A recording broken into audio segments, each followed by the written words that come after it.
There's something beautiful about the quiet rhythm of an ordinary morning. For Miho, this was her favorite part of the day.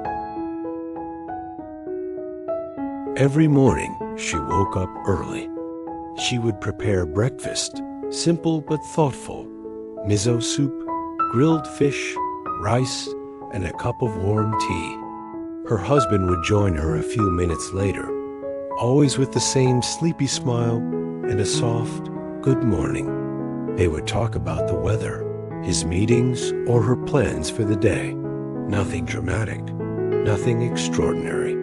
Just life, quiet, ordinary, and filled with warmth.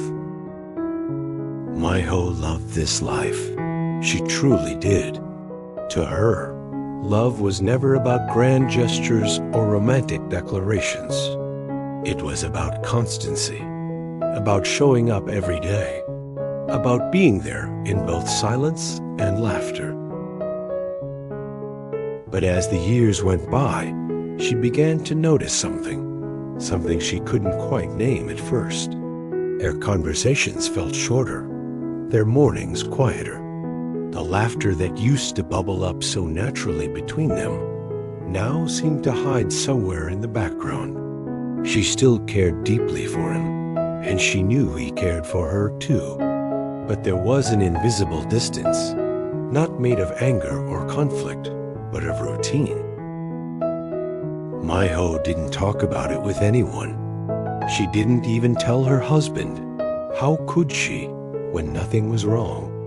She told herself that this was normal, that after many years of marriage, things simply settled. The excitement of youth fades, replaced by companionship and peace. And yet, at night, when the lights were off and the world was quiet, she sometimes felt a gentle ache in her chest, a question that lingered in the silence. Is this all there is? It wasn't sadness, not really. It was more like a small void, a space she didn't know how to fill.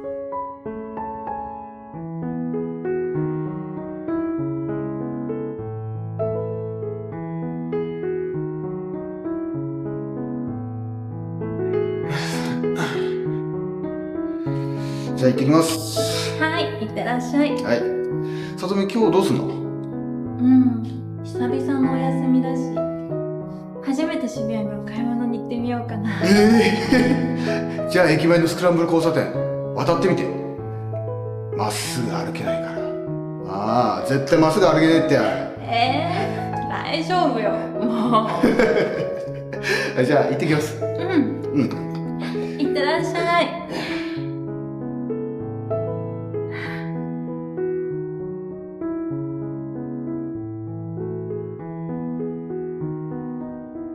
One afternoon, Miho took a walk to the market nearby. The weather was pleasant, and the soft wind brushed through her hair as she carried home a bag full of groceries. Just as she reached the door of her apartment, she noticed a phone lying on the floor, its screen faintly lit. Someone must have dropped it. She picked it up and looked around. No one was there. When the phone rang, she hesitated for a moment before answering. もしもし? A man's voice replied, polite but slightly anxious. It was her neighbor, the one who lived next door.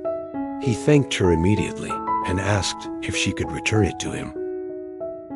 A few minutes later, she came to return the phone she had lost to her neighbor, and he smiled gratefully. いや、本当に助かりました。ありがとうございます。Before leaving, he handed her a small box wrapped in paper. Just a little thank you, he said. Inside was a packet of tea leaves, simple but sincere.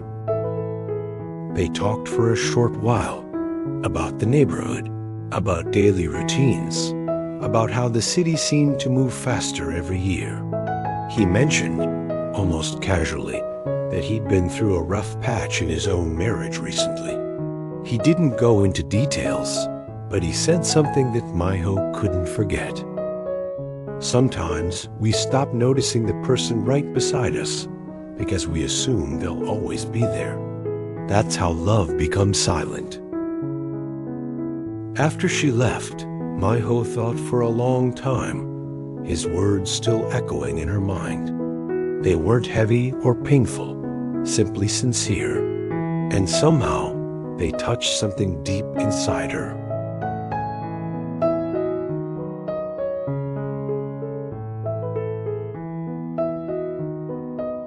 That evening, as she sat across from her husband at dinner, watching him quietly eat the meal she had prepared, she realized something simple yet profound.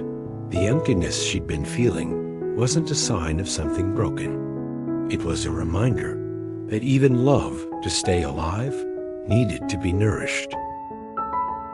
That night, Miho tossed and turned, unable to sleep.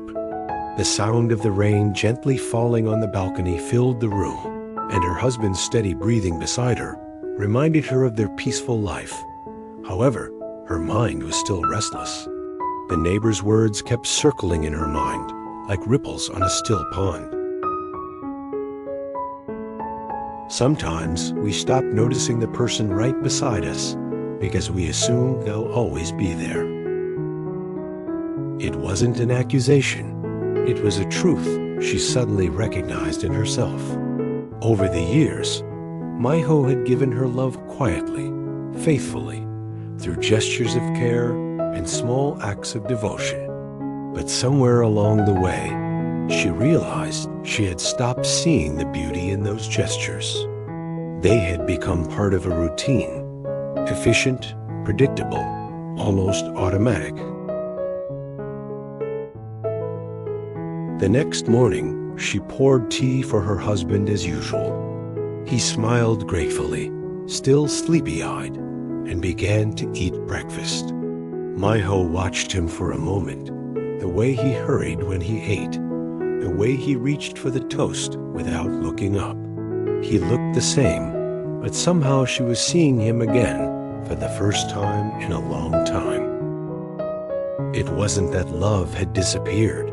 It had just faded quietly into the background of everyday life.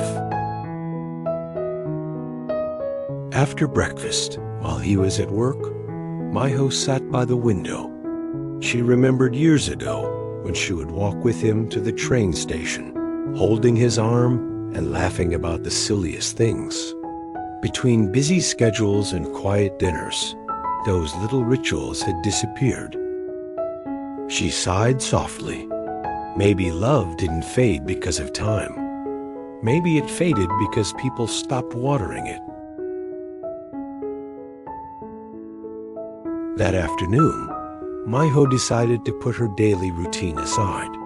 She quietly gave her neighbor a homemade meal as a thank you, and then returned home. For the first time in a long time, she allowed herself to stop. She thought about the kind of love she and her husband shared. It wasn't passionate like in the movies, but it was gentle, enduring, like a tree that had weathered many seasons.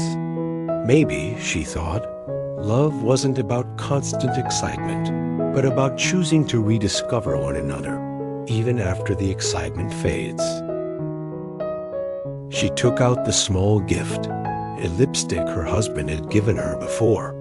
Countless small moments suddenly came flooding back that she had almost forgotten. And in those moments, she saw clearly. The love they had nurtured was still there. It was simply buried under the repetition of years. That realization brought a quiet smile to her face. Love didn't need to be rekindled with grand gestures. It just needed attention.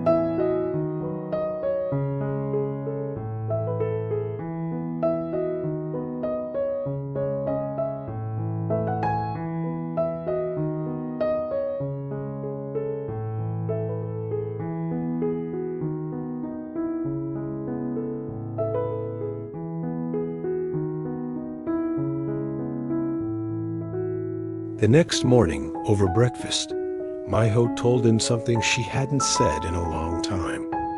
"Do you want us to be happier?" she said warmly, smiling. He looked a little surprised, but smiled. They talked over breakfast, not about work or chores, but about lighter things, a funny story from his office, a memory from their younger years. The laughter came slowly again, awkward at first, then natural, like sunshine breaking through clouds after a rainstorm. The moment was simple, nothing special, but to Miho, it was like a glimmer of something she thought she had lost. As she looked into her husband's familiar face, she realized that love was still there. It was just waiting to be recognized again. And that small realization changed everything. In the days that followed, Miho found peace in small, ordinary moments. Morning tea, quiet dinners, shared laughter. There was no grand change, just warmth slowly returning, like sunlight after winter. She learned that love doesn't fade. It simply grows quiet, waiting to be noticed again. Her gentle mantra remained, "Love isn't lost in the ordinary. It lives there, waiting for us to see it once more." Time has a way of softening even the strongest emotions, turning passion into calm and excitement into quiet companionship. But that doesn't mean love fades. It only changes its rhythm. Miho's story is a gentle reminder that love isn't about always feeling excitement, but about choosing again and again to see the beauty in what's already there. The moments that seem ordinary are often the ones that carry the most meaning. If we learn to appreciate them, to look up from our routines and truly see the person beside us, we begin to understand what lasting love really means. So tonight, before you close your eyes, think of someone who's always been there for you.